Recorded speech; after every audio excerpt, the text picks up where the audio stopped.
What's going on, everyone? Welcome back. Welcome back. Let's get it going.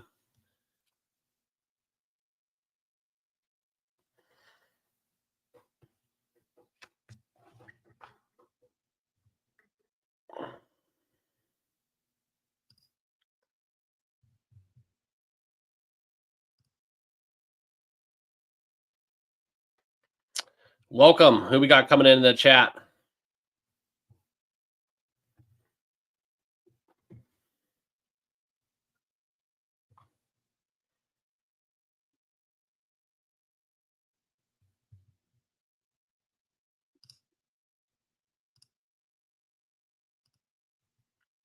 What's going on? Wait for a few people to get in here. As you guys pop in, say what's up, and we'll get this kind of breakdown going as we're going to look at the entire kind of week one action in college football.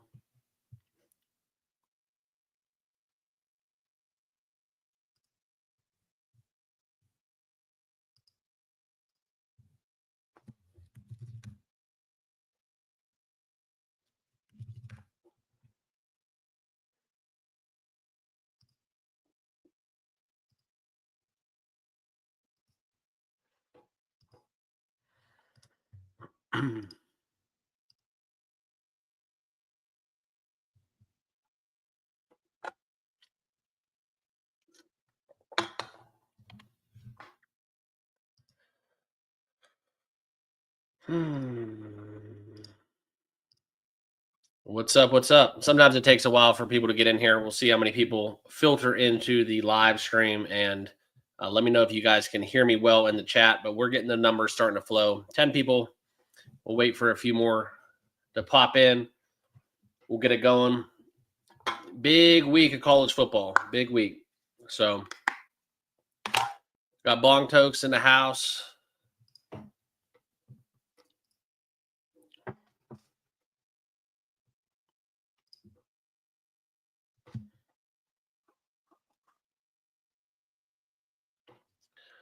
What's up? What's up? I don't know. This might be a little too late for people to tune in. We got some baseball going on, but I am going to do a full video as well. Just waiting for at least 25 people to get in, and need some comments. So we need some comments to keep this one going, or else I'm going to have to shut it down.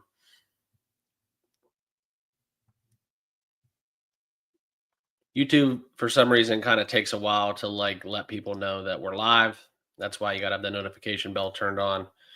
But we'll have a full video too later on in the week. Just wanted to kind of talk some college football here. Sick of hearing everybody else talk about it. So figured I'd kind of lend my hand to that conversation. T-Win's in the house. What's going on, man? How are we feeling? Took the day off the MLB. Simply put, just had a kind of a really good weekend. Baseball, football, Saturday, Sunday, golf. I mean, everything was kind of flowing over the weekend. Sometimes I just do that on Monday to recharge, and I'll just look at some stuff. Put together the odds for next week. And, sometimes a day off is not a bad thing. But if there are numbers out there, I will still shoot it. But didn't do a video.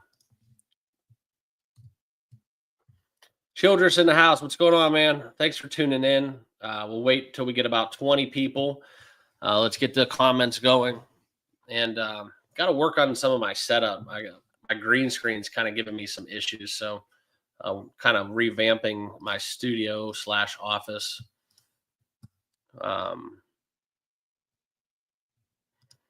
Yeah, as you guys filter in, make sure you guys hit those likes buttons. Let's let YouTube know that we're live. For the reason why I don't do this too often is because I got to have it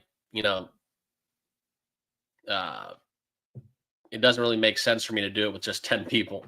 So hopefully we get some more people in the chat, and let's just get an open discussion, talking some college football. I'll share with you guys kind of what's on my mind as we look at the entire board, and we'll kind of just go down that list.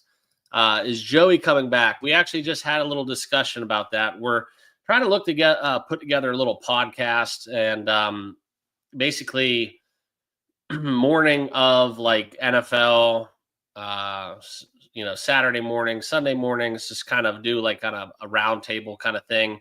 But with that and then hockey, and unfortunately, as much as I love the college football, I'm sorry, just entirety of sports betting, can't really have um, full blown operation without you got this is I basically just do this for fun, and so if I start charging for picks and we get some revenue, then yeah, I can bring other people on board. But there's very few people that just do this out of the kindness of their heart. So um,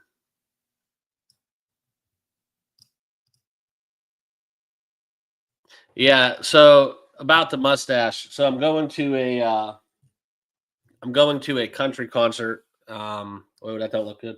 Going to a country concert, and just kind of growing it out for the concert, then it'll be shit. It'll be gone. So some fun to do, change things up a little bit. Don't look that bad. I mean, geez, there's a lot worse out there. Uh, all right, well, we got 11 people. Maybe some more people kind of filter in. I don't know if I have to do the live streams more frequently or what do I have to do, but it just sometimes it just does not pump it out there, and it might be too late. Who knows? But let's get into it. Let's look at kind of what we have going on. We'll talk about D'Angelo. What's happening, man? Thanks for tuning in.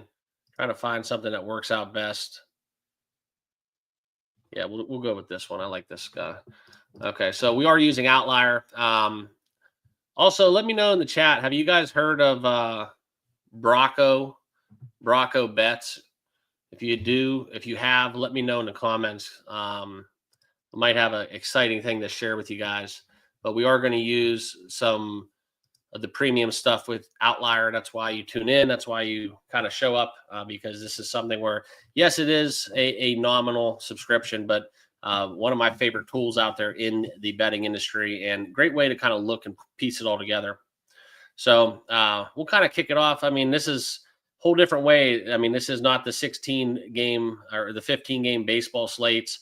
This is going to be, look at this. I mean, we can go down this board, and this is an interesting one because we do have the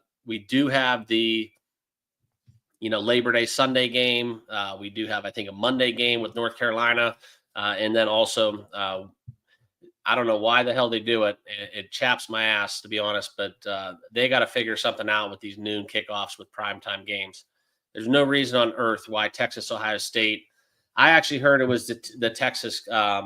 They wanted to do it for the media, or I'm sorry, for the ratings, and then I think Fox wanted to do it late night. They wanted to do an 8 o'clock, 7 o'clock kind of game, and then I heard that Texas pushed back. They just thought it'd be an unfair advantage playing in Ohio State. I don't know how much of that is true, but I did hear that from Ohio State source. So I thought I'd share that.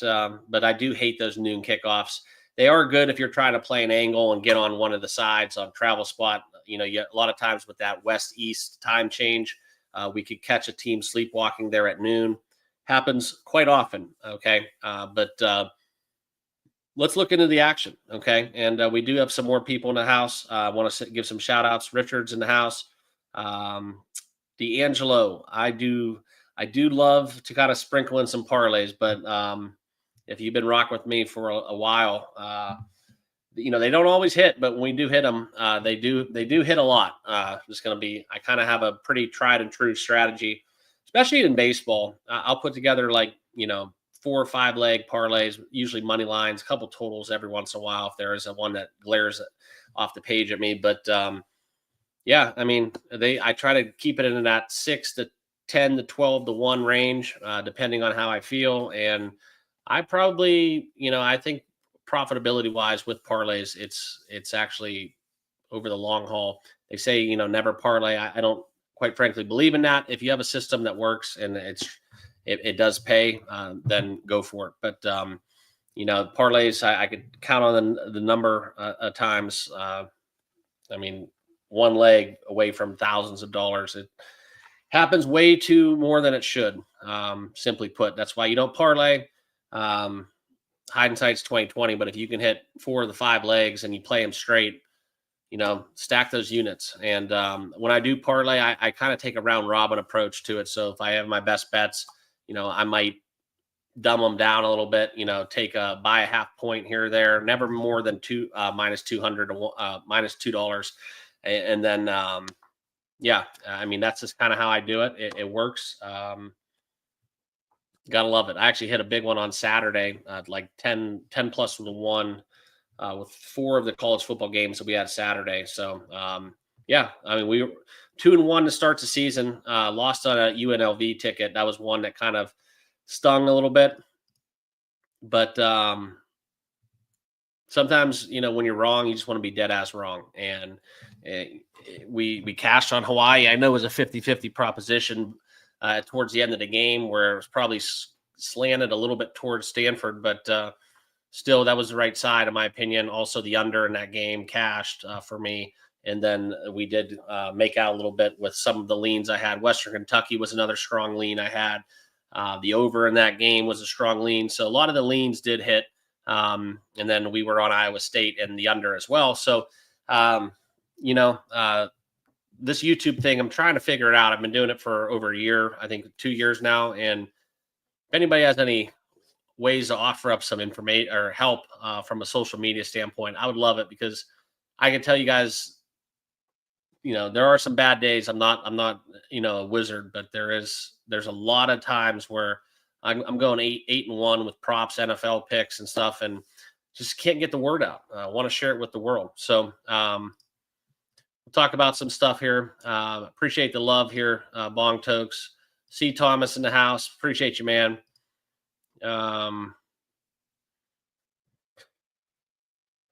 What is the futures day? Please, somebody share that with me. I saw that on FanDuel. I have no idea what that's about. Like, I don't understand it. Like, they're not offering any bonuses, promotions. From my understanding, it's just you can see the lines already. Are they like discounting something, or I don't know what they're doing. So, oh, Mad Boost. Okay. You know when that starts?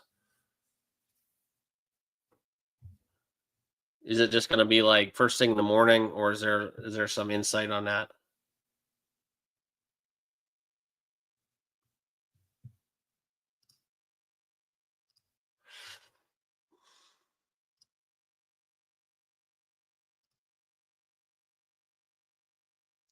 Yeah. Yeah, I saw it on FanDuel. I just don't know what it's about. Somebody wanted me to do a live stream for it, but I'm not going to do these live streams if only 10 people tune in. So we got to find a way to get this growing. Um, let's get into some of the college football action. I'm sure people will watch this after the fact too, but I like the back and forth. So appreciate you guys all tuning in. Hit those thumbs up if you haven't done so already. And let's run the board a little bit. Okay. And if you guys have any games or things you want me to talk about as we go, feel free. And I'll share with you guys. Yeah, yeah, I love that. I love those propositions. No, that's a good idea. Let me do that real quick.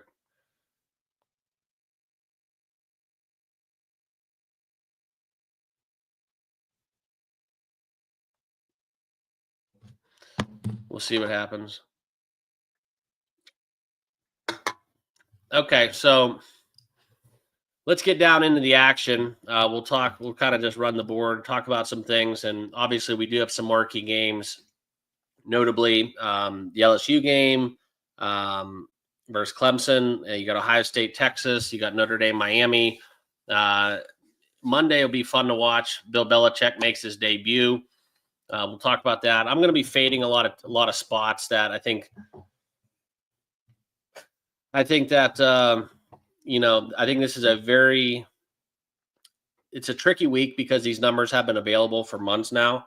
So, tracking the line movement, like for example, the Hawaii game, Hawaii was like a 3.5 point dog.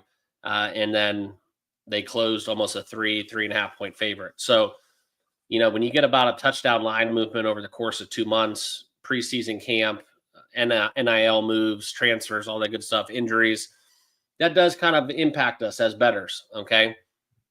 So you got to be cognizant of that. We'll talk about some of the games. There are a ton of games, guys. I'm just going to be real with you. So we'll try to get through this in a timely fashion. Okay. And the first game, Boise State and South Florida. Okay. Boise State, fresh off that playoff appearance, 12-2 on the year. This will be an interesting year for South Florida too. A little transition spot, I think, but this is something where you look into Boise State potentially. They still have a hell of an offense, even without the likes of Ashton Jeanty. This is a game where I think the price is warranted. If you can find the sixes out there in the market, Boise State kind of where I would stack up. Not a official play. Now, guys, what we're going to be doing here is I'm just going to be talking about these games very loosely. I will have a video coming out where I give you my best bets and my official plays, and this probably will be the last week of way of doing that, and then we will in turn do some. I guess you would call it a more premium way of getting the picks across. So not going to be a full subscription based plan, but I am going to have to do something to kind of monetize this thing just from a standpoint. I want to bring Joey on, got to pay him. So we got to be doing something along those lines because the YouTube just doesn't really cut it from that regard. Okay. But Boise State, it's very kind of lopsided within the handle, but I still think Boise State's the correct side. Looking at that in the line movement as you talk about this game opening up, it is something where we've seen the open at 8.5, and South Florida has taken a ton of money, getting bet down to 6.5, and be interesting to see where this game closes. But as you look at the spread, this is kind of what you want to go after. Okay, the lopsided betting splits, as 94% of the handle is on South Florida, but I just see a world where Boise State just rolls in the spot personally. Okay. We'll talk about OU, Rutgers a little bit as we look at this. This is a new coach there for the Bobcats. We'll talk kind of this big number here. And you see these kind of lower totals with big point spreads. Those are games I like to target as well. Look at OU, though, as a cover team last season. They covered 10 straight games against the spread. A great cover team. Rutgers, complete opposite situation. Okay. So I do think this one will be a little bit lower scoring. 49.5 is a big number. It opened right there at 49.5. And a lot of times here you can get these games where they're either going to be completely wrong with their handicaps or it's going to be something freaky, similar to what we saw with Iowa State and the Stanford-Hawaii game where, how do these guys know what they're doing, right? I understand you can just put a blanket 3 on any game and probably come close more times than not within your handicap. But this was very interesting to see how that shook out with all the turnovers and the weather and all that good stuff. So kind of where I stack up within that, this would be under OU and Rutgers. Okay. Looking at kind of Jacksonville State, UCF, no real clear indication on that. Jacksonville State, look for them to do well. UCF was horrible last year in conference, 2-7. That's something to note. The one game that kind of interests me a little bit here, this is where we're going to look at the Akron Zips in Wyoming. This is a game where I think it's going to be pretty sloppy, and not so much from a weather perspective, but just lower totals. I think when we talk about Wyoming and Akron, all right, 50. I'd be shocked if this got to 50 points. Just being frank. Okay. A little bit deeper. We'll talk some other games, just kind of jumping off the page. Like I said, guys, this is gonna be a real loose live stream, so it's a lot easier to do it when you guys are just kind of giving me a little back and forth too in the comments. But as we look at it, it's gonna be interesting. Wisconsin and Miami. This is a game I think a lot of people are gonna be betting. I think this one will be a little bit lower scoring, and Miami, for my money, guys, 17.5 points is a lot of points. Okay. This is where we saw, we get to see one of my former alumni, I guess you would call it, as Daquan Finn, the former Toledo quarterback, will be in pocket for the Red Hawks going against the Badgers. And kind of interesting notes coming out of Luke Fickell and what the Badgers have been up to. But this is kind of where I think it's a sharper play on the Red Hawks. Also, total set at 39.5. So that's a lot of points to take with a low total. So kind of where I stack up, veteran quarterback for Miami. It's going to be a great fundamental team with Wisconsin. I just worry about them kind of scoring. Okay. So I think they're going to hold Miami down. I just don't know if it's going to be enough scoring on both ends that we're going to see an over and or basically Wisconsin covering. So early indications, I do like Miami, and I would shade towards the under. Look at the betting splits here early on in the week. Very substantial moves. Okay. We're going to get deeper, talk some games. Scrolling through Western Michigan, another game very similar to the handicap with Miami and Wisconsin.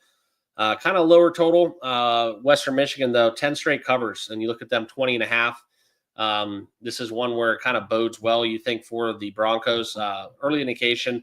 Another game where I like the points going against a bigger, well-respected, well-known team, bigger brand name, but I don't really trust Michigan State. One of my question mark teams on the bubble this year. That's where I don't really know what Sparty's going to be having going on from a offensive, defensive. It's just across the board. A lot of question marks. Not looking for them to do anything of substance in the Big Ten this year. Okay. Auburn Baylor. That's going to be the interesting game Friday. Now a lot of these games are Friday, mind you. Okay. We'll get into the Saturday slate when I talk about it. But Auburn Baylor, this one will be interesting because as we look at these numbers, okay, we can basically look at the fact that the Auburn Tigers, right, kind of just that weird team in the SEC where they're just going to be stuck in that purgatory, that middle of the pack. This is kind of where I would lean towards Baylor. Just trust them more offensively. The only thing that does scare me is Auburn defensively. But Baylor, they were a great team for me. This stretch here last year where they covered 6 games and won 6 games. Love the Baylor Bears. They were very profitable last year, looking back at some past statistics. So kind of early on, lean towards Baylor. This is a game Friday that I'm going to be betting for sure. We're going to be fading Colorado. Okay. Just too much noise. It's almost a must play for me for Georgia Tech. I just don't like the fact that that Colorado Buffalo team, Dion's been dealing with some health issues. You talk about kind of the narrative. Shador left, Shiloh left, the departures across the board for Colorado. I know they bring in some studs, but I just kind of like Georgia Tech a little bit more so. I think it's kind of the correct side. We'll see what happens. 4.5 is a number I hate to lay within college football. But if this ever does touch 4, that's what I'm looking to kind of strike on it. You can take a juiced up 4. But I just don't trust Colorado on the spot. Also, I kind of like the over 52.5. Worry about that Colorado defense. I think Georgia Tech will move the football with ease, and offensively, they'll be able to get their own as well. UNLV, Sam Houston. This will be interesting, especially after UNLV barely sneaking by some Idaho State action last week. Short week for them as well. Talking about this game. And Sam Houston, I think what they did previously, we'll talk about that a little bit. This is one where they were kind of on the ropes, but losing to Western Kentucky 41-24, never really in reach. This is just something where I just don't know what UNLV is going to be doing, but they gave up 31 points to Idaho State. Okay. Sam Houston was 10-3 on the year. I think this is just way too many points. 10.5 for Sam Houston's kind of where I would lean early on. Going to skip over a couple of these games. No real clear indication. Another big game Saturday at noon will be Syracuse and Tennessee. Going to be an interesting one here. Okay. Tennessee, very controversial within that departure that they've had. Okay. New quarterback for both teams. And I think that as we look for kind of what we're looking at within here, I personally think that the quarterback battle is better on the Tennessee front. And this is a number where I think it's kind of in that unbettable territory. But as we look at it, now it's a 2-touchdown spread for the Volunteers. And this is one where earlier on in the year, you could have got 12.5 for the Volunteers. So I do like the Vols, not at 14. I think it's kind of just where we could find better numbers out there. But this is a very strong, if you guys are you're not supposed to, but if you're into college football teasers, Tennessee -7 is very, very intriguing to me in that regard. Okay. Ball State and Purdue, another one of those Big Ten MAC games kind of we have kicking us off. And trying to find the number here on this one. But this is going to be very interesting. Another kind of lower scoring game.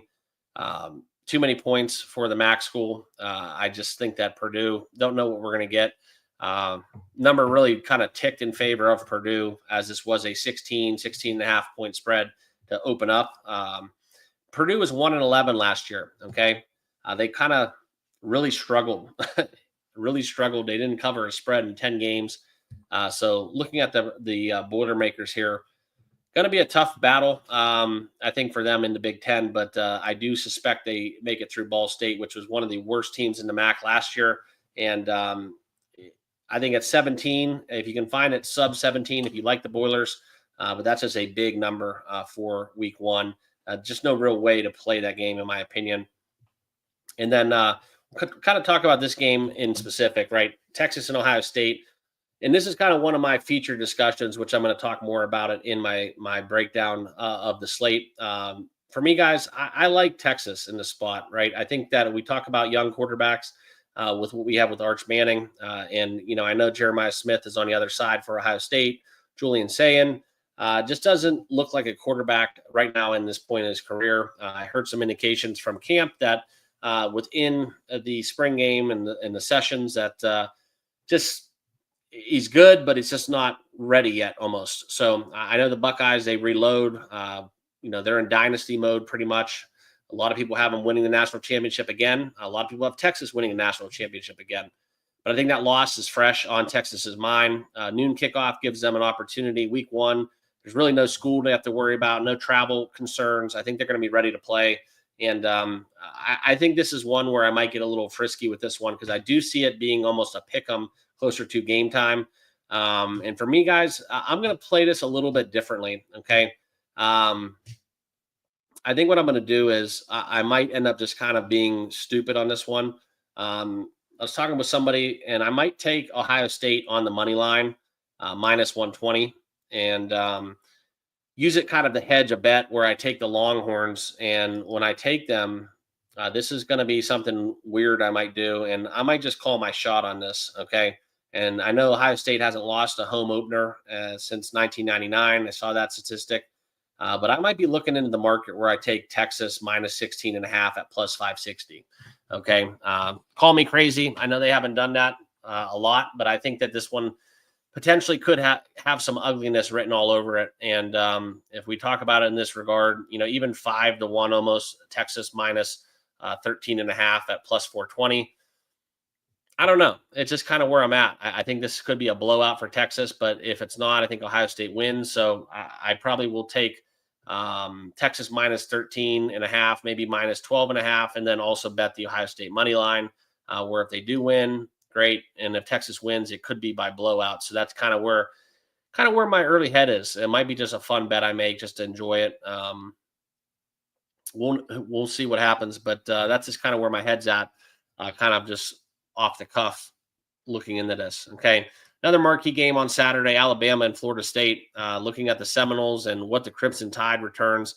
They got some good news from their running back being able to play. But for me, guys, this is a bad Florida State team. Okay. And I think this is something where I do suspect Alabama takes a ton of handle on game day. So I really don't think you're going to be able to find this number under 14 forever. I think we could see 14 and a half. And I think that as we look at Ty Simpson for the Crimson Tide, this is just where I look for some dominance. Okay. Kalen DeBoer, the new coach coming over from Washington in the second year, going to be kind of hard to talk about the year last year, 9-4, definitely not up to the standards of Alabama, right? That basically means that they lost every meaningful game against quality opponents, took care of business against inferior competition. But Florida State, man, you'd have to go back to that first game of the year for the Seminoles, where they really that was the only game I think that they won, where it was actually kind of meaningful. Or actually, I think they lost to Georgia Tech, but it was one where they were huge favorites, I believe, and Georgia Tech ended up winning. A little different offense there for the Crimson, or for both teams, but the Seminoles, I think that this is something where, despite having probably a up to snuff defense, I just don't think it's going to be enough to hang with Alabama. I think this is one where Alabama wins this game by a touchdown or more. Not sure about the 2 touchdowns, but if this is under 14, definitely is appetizing for me. Okay.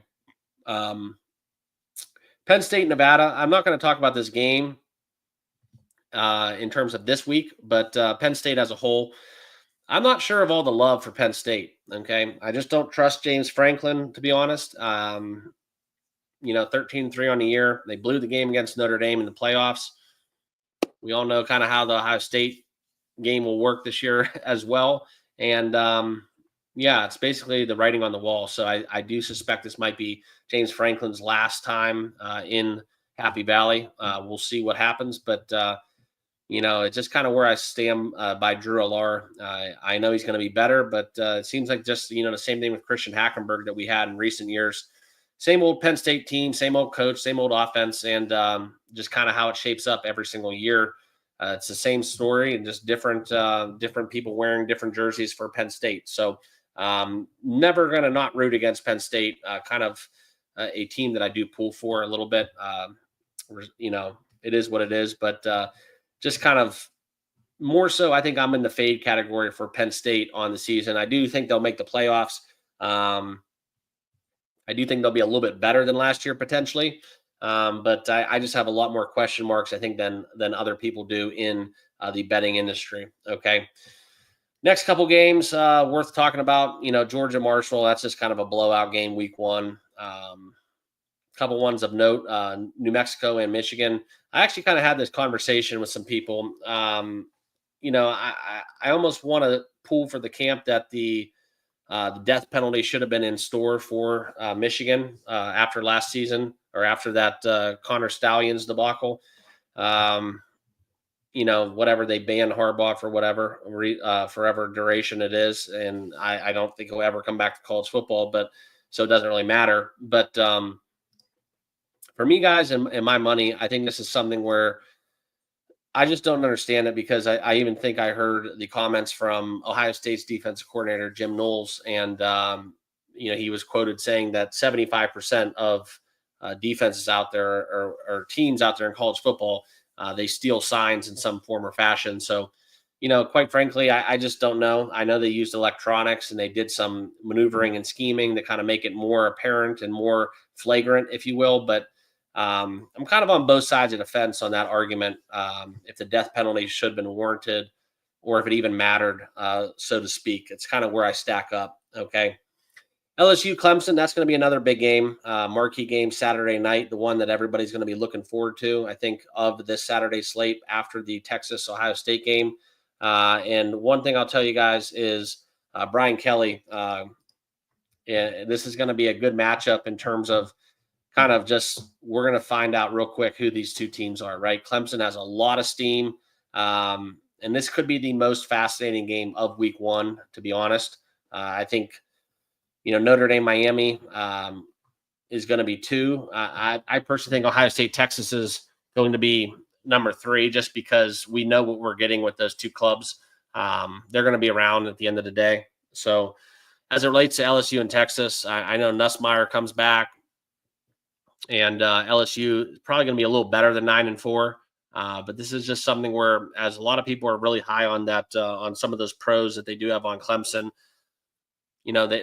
it is something where I do think that I just think Clemson's better coached, and I really don't find a way that they lose at home.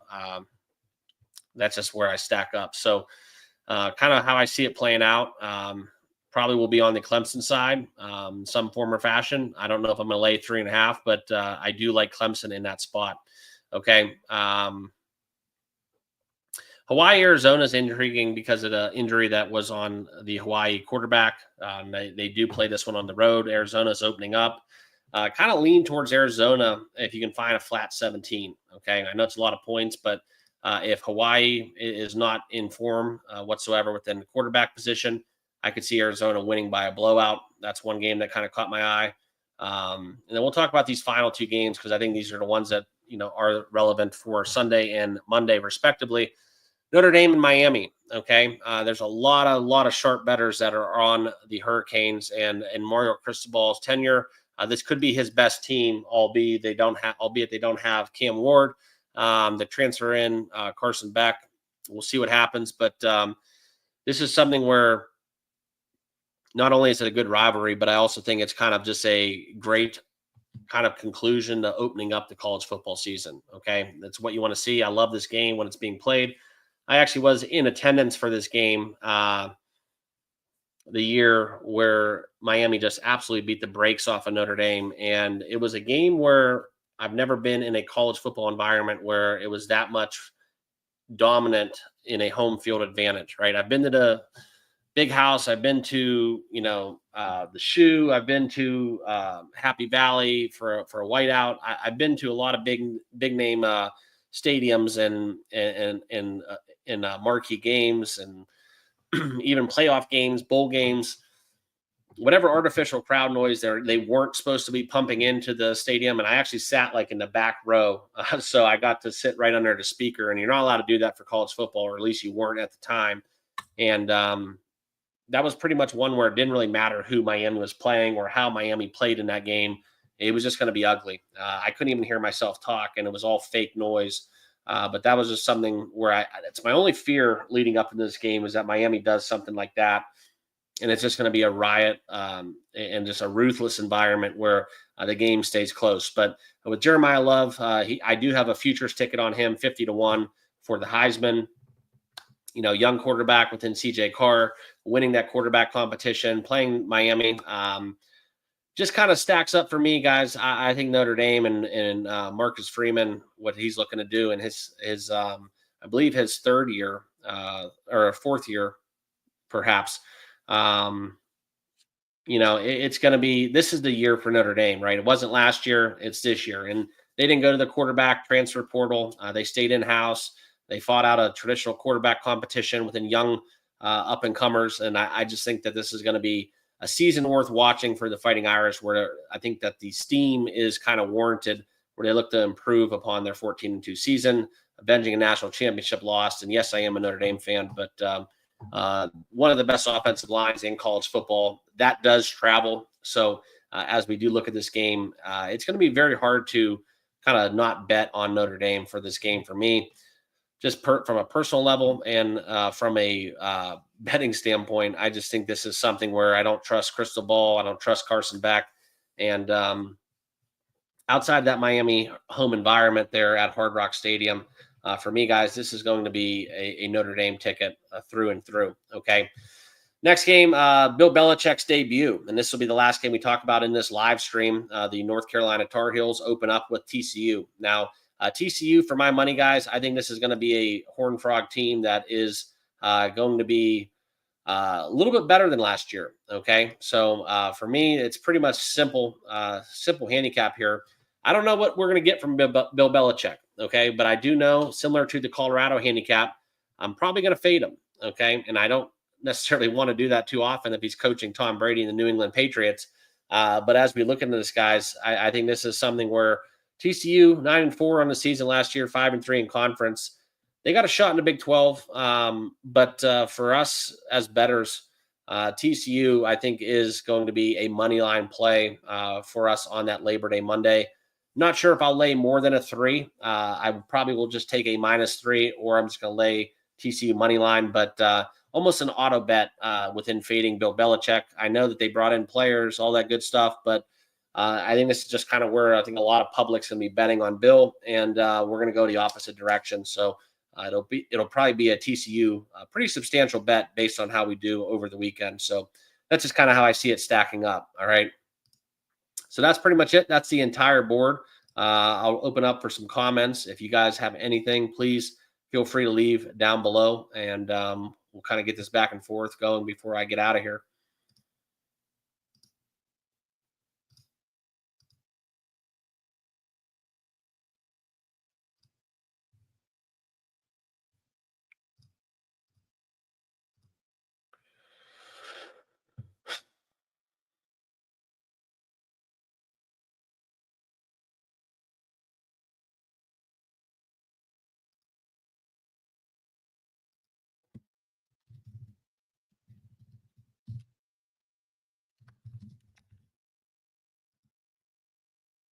Yeah, T-Win, just kind of went through loosely all the games. I'll do a video during the week, and you'll have my best bets and stuff. But Out of the marquee games, I'll just recap those. Pretty much just without really doing the work yet and just kind of loosely going through these games. The marquee games we'll get into. We'll talk about kind of the Friday action. And I will pull this up so you guys can see. Just give me 1 second.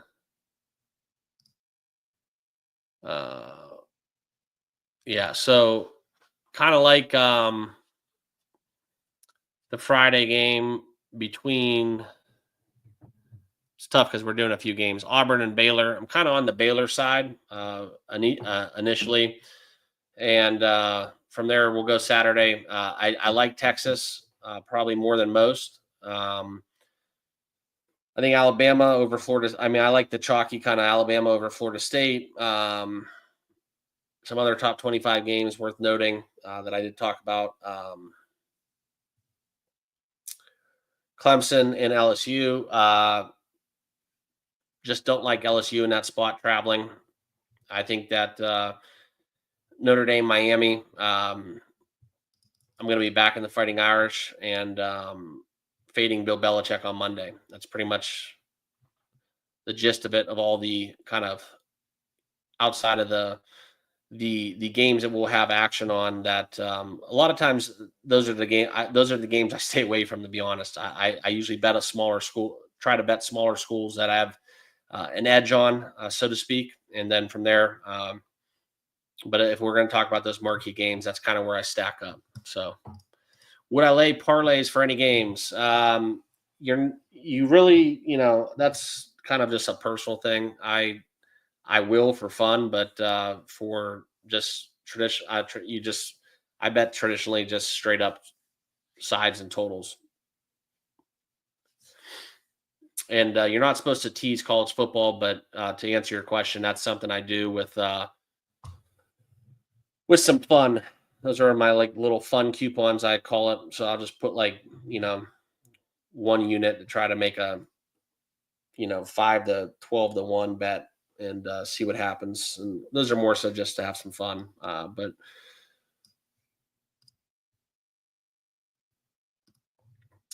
that's about all I got. Appreciate all you guys that did tune in. I know this was just kind of a pop-up live stream, and for some reason YouTube does not kick out a lot of my lives. It's okay. We'll do a video, and then that way you guys can see all the views and be part of that. So, but I appreciate you all tuning in, and we'll see you all on the channel. We'll have MLB up for tomorrow, and I will post my college football bets tomorrow for Friday. And then I think on Wednesday or Thursday, I'll have the Saturday slate. And then I will post probably Friday, Saturday, the full breakdowns for the Sunday game and the Monday game as well. So appreciate it, guys. Thank you all for your support. And we'll see you later on the channel. Peace.